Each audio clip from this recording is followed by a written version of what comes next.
Welcome to 13th Planet. I'm your leader, Jason X. Today I'm going to be reviewing Trick or Treat. This is a 2007 slasher thriller with a release date of 2009. I will be giving a recap, so spoilers ahead. Alright guys, so fair warning, I did take this movie out of sequence just to make it a little bit easier to understand. So this movie starts off on Halloween with Emma dressed as a robot and Henry dressed as a medieval man. They're trick-or-treating. Someone is creeping on them from a distance. Emma's not a fan of Halloween, so she gets started right away on taking on the Halloween decorations on the day of Halloween. Jesus. Henry goes in the house so he can start to self-meditate, and he does that to a tape labeled Nature Special. Emma goes outside, like I said, she starts taking on the decorations while someone wearing a ghost cloth jumps out at Emma and slits her throat with a jack-o'-lantern lollipop. We cut back to Henry, who is just waking up from a little bit of nap from his meditation. He meditated a little too hard there. He goes outside to check on Emma and finds her body on a stake like a human scarecrow. At least the killer left the lollipop in her mouth. Alright, meanwhile, Laurie's friends are trying to peer pressure her into getting laid. Her friends make fun of her for being a virgin at the age of 22, but Laurie's a good girl, and she wants to wait for someone special. Her friends, who are the total opposite, which we have a special name for, but I won't go there now, they end up finding dates wherever they can. Danielle got a date with the cashier when she was buying her costume, while Janet and Maria walk up to some random guys loading sound equipment into a truck, and they don't hesitate at all to pick them up. Laurie's sister and her friends continue to make great decisions as the movie progresses. As they hop into the van of the sound equipment guys and head off to the party without Laurie, while passing around beer and flasks in the van. We then find Laurie, who walks around the Halloween festival aimlessly looking for a man, as it seems. She gets a call from her big sister Danielle, who tells her to get her ass to the party now. Laurie is now walking through the woods as if she decided to walk to the party on foot. She runs into a masked man dressed as a vampire who bites into her neck. Then we cut to her dropping the man from the sky at the party. She arrives like she just went from Jean Grey to the Phoenix. No fucks given. Turns out these girls belong to an all-female vampire cult. All the dates these girls have been picking up was just for dinner. All the talk before about Laurie's first being special was her first victim. I knew that girl couldn't have been a virgin. Then all the girls start ripping and shredding their clothes off and skin to reveal that they are really all werewolves underneath.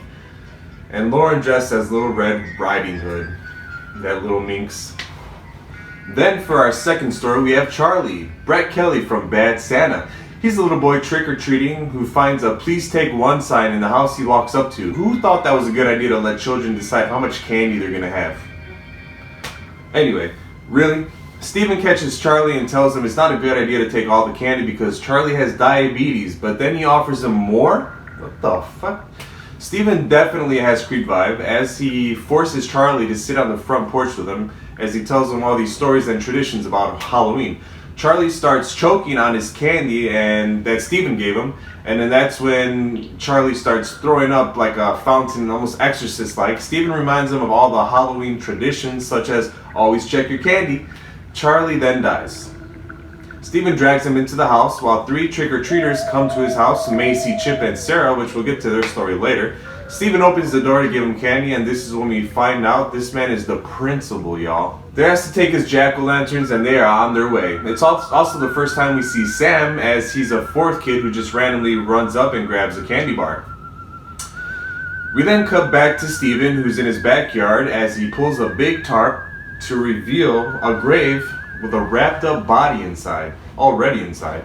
Out comes a big yell, "Daddy!" as Stephen's son Billy is yelling from the top floor of the house, letting Papa know he's back from trick-or-treating.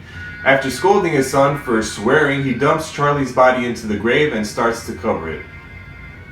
We then meet Steven's neighbor, Mr. Krieg, who we will also get to a little later on, played by Brian Cox. He's from X-Men and also the Autopsy of Jane Doe, who asks what's going on next door. You know, that's when the second body starts to scream and moan. It's like a clown hand or something. He takes care of the problem, covers the grave completely, plants a tree on top, and even adds a little garden gnome. Billy and his dad, Steven, Billy asks his dad, Steven, to carve a pumpkin, and they both head down into the basement. Billy says he wants to make this pumpkin really scary this time around. As we pan around to the two of them standing on the table, we see Charlie's head on the table. Looks like these two want to make Officer Francis' head this year. Then for our next story, we cut to our three trick-or-treaters again who are on the hunt for jack-o'-lanterns. And they walk up to Mrs. Henderson's house. She offers them alcohol while some crazy shit is going on behind her. It looks like a wild orgy. And then after that, they grab some candy, they're on their way, and they ask her for her jack-o'-lanterns as well. The kids run into Schrader, the fourth of the group, who has also been collecting jack-o'-lanterns all night. And then they make one last stop to Rhonda's house, the last kid that they need for their journey. The kids then walk to a rock quarry where the Halloween school bus massacre occurred. A story is told about a school bus with 8 troubled and disturbed kids who would be driven every day to a school miles out of town. The parents of these kids were embarrassed of their children. So one day the driver takes these kids to a rock quarry. The parents were tired and exhausted of these children, so the parents made an offer to the bus driver. Made him an offer he couldn't refuse.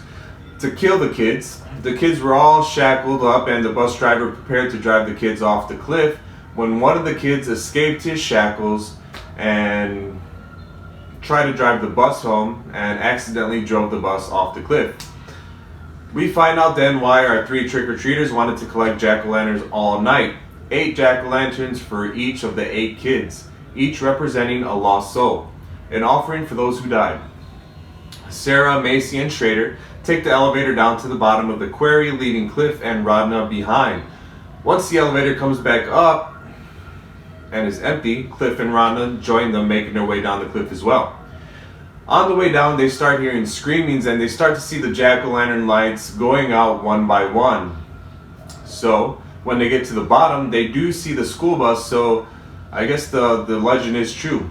Rodna runs around in complete fear as she sees the dead children rising from the water and chasing her. And it all turns out to be a prank. Even Chip was in on it. The only person out of the loop was Rodna, as the only reason that they invited her was to scare the shit out of her. Once the prank is over, the kids get ready to leave and they start to hear strange noises of other children that obviously is not them. They then come to realize the zombie ghost kids, and they all make their way to the elevator, and Rodna's already inside. When the other kids ask her to open the door, she leaves them behind to get eaten by the dead. She got the last laugh as she leaves. She gets to the top and she sees none other than Sam.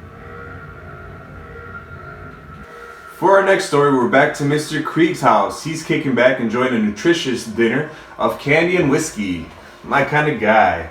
He starts to hear strange noises in his house, and a kid throws an egg in the window. I can only assume it's frozen because it cracks the window. He runs outside to find someone has placed 100 jack-o'-lanterns all around his house. Okay, it wasn't 100, but considering he had no Halloween decorations there before, probably felt like 100. And poor old guy, he's old. He's got to clean that all up by himself. I actually counted 30. He sees someone come into his house through a doggy door, and he heads back inside to kick some ass. He grabs his double-barrel shotgun and makes his way upstairs. He makes his way into a bedroom where the sheets are trembling. As he pulls the sheets, he sees a hand moving, and as he looks up from the hand, there's writing all over the wall that wasn't there a second ago, and it all says, "Trick or treat, give me something good to eat." Someone stabs him in the back of the leg and he falls down. Out comes Sam from under the bed. He's got a candy bar shank. Sam appears and disappears, playing games with Mr. Krieg, slowly destroying him and his house. It's a fun cat and mouse as Sam attacks Mr. Krieg, Mr. Krieg reaches for Sam's mask and rips it off. Sam's face looks like if a skeleton and a jack-o'-lantern had a baby, and then that baby grew up and had sex with Pumpkinhead. You would get Sam. Mr. Krieg gets his shotgun and puts it point blank to Sam's face, pulls the trigger, sending him flying across the room. He shoots him 2 more times as pumpkin guts go flying out of him and he loses his hand. Mr. Krieg calls the police and the line dies out. Sam's severed hand stands Mr. Krieg's. A fun fact, Brian Cox's character was based on John Carpenter, the director of all of our favorite Halloween movies such as The Thing and Halloween. He says the line, "You gotta be fucking kidding," while Sam's severed hand runs across the floor. It was a nod to the 1982 The Thing. Palmer said the exact same line the exact same way, while Norris's head ran around the lab on spider legs. Sam's severed hand crawls across the floor and wakes up his body. His hand and his body reunite like the T-1000. Sam gets his mask back on and busts out his deadly lollipop to stab Mr. Krieg's, only to stab a candy bar he had in his pocket. Sam decided that was a bomb-ass candy bar and lets him live. Turns out Mr. Krieg was the bus driver, the asshole who was paid to kill the kids. That's why he's such a bitter old bitch. Which brings us to the beginning of the movie, when we first meet Emma, the robot, and her meditating boyfriend. And Sam goes across the street to kill Emma with a lollipop. Mr. Krieg gets a visit from the rest of the dead kids from the bus. And that's the end. Alright guys, so in the end I did enjoy this movie. However, the story does not follow a linear path at all. This movie has 4 different stories that take place in a small town. They try to intertwine the stories, but it ends up doing them no good. You know, none of this, it doesn't add any value to the story. It doesn't make it special by intertwining them. The character arches don't do anything special. You don't really get excited for any character for any particular reason. I do give this movie points for having some surprises that weren't completely expected. Sam definitely really steals the spotlight, and I love a film that could come up with an original character. Sam definitely is an icon, and I hope to see more of him in the future. I continue to bounce back and forth between rating this movie. I was stuck between a 6 and a 7. I feel like if I gave it another watch, I might be able to get behind it a little more and give it a 7, but for now, I'm going to go ahead and give this movie a 6 out of 10. I think I'm going to have to change my halves rule and just say fuck it. 6.5. Thank you guys so much for joining me today. I'll have another review for you guys coming soon, as always. If you have any movie requests or any questions, if you just want to reach out, you can reach me at Jason13thplanet. Please like and share this video. If you enjoyed it, please subscribe. Join me next week on 13th Planet, where there's a world of possibilities.